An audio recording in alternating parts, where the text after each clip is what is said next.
দেশের ৯৬,০০০ মানুষের জন্য বিচারকের সংখ্যা মাত্র একজন, আর মামলা জটের সংখ্যা ৪৫ লাখের বেশি।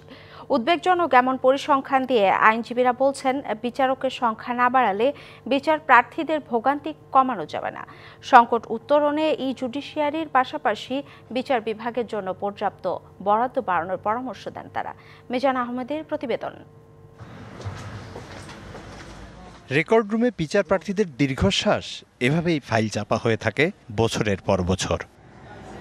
আর ধুলোপড়া ফাইলগুলোতে যেন লুকিয়ে আছে বিচার চাইতে আসা মানুষের ভোগান্তির করুণ কাহিনী। প্রজন্ম থেকে প্রজন্ম মামলার এই অনিশ্চিত গন্তব্যের শেষ কোথায় কেউ জানে না। পরিসংখ্যান বলছে ২০২৪ সালে আদালতে মামলা জট বেড়েছে ২,১৭,০০০ এর মধ্যে শেষ ৬ মাসে বেড়েছে ১,৩৫,৬৪১টি। দেশের সব আদালতে বর্তমানে মামলার সংখ্যা ৪৫,১৬,৬০৩টি। মামলা বাড়ার এই তথ্য অনুযায়ী এ হার গত এক যুগে সর্বোচ্চ। বর্তমানে আপিল বিভাগে বিচারাধীন মামলার সংখ্যা ৩১,১২০টি। উচ্চ আদালতে বিচারাধীন মামলার সংখ্যা ৫,৮৯,৬৫১টি। আর অধস্তন আদালতে বিচারাধীন মামলার সংখ্যা ৩৮,৯৫,৮৩২টি। তথ্য অনুযায়ী মামলার এই পাহাড় ডিঙাতে উচ্চ আদালতে বর্তমানে ৯৯ জন বিচারপতি রয়েছেন। অন্যদিকে অধস্তন আদালতে কর্মরত বিচারকের সংখ্যা ২,১৪৯ জন। এমন বাস্তবতায় মামলা জট নিরসনে দক্ষ বিচারপতি নিয়োগ দেওয়া প্রয়োজন বলে মত দেন আইনজীবী।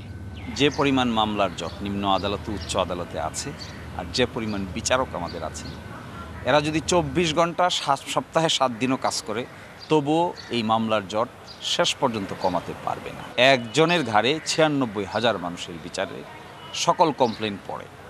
এটি মানবিকভাবে কোনো ব্যক্তি বিশেষের পক্ষে সম্ভব নয়।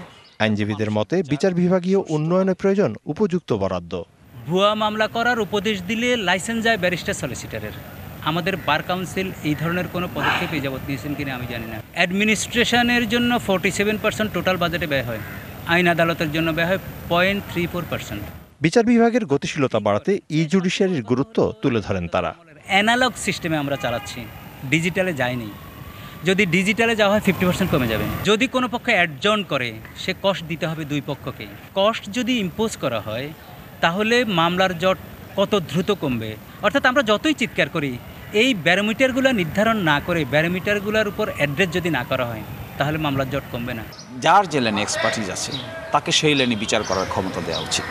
জুডিশিয়াল মেকানিজমটাকে এস্টাবলিশ করা, যেন ম্যানেজমেন্টটা ঠিক হয়।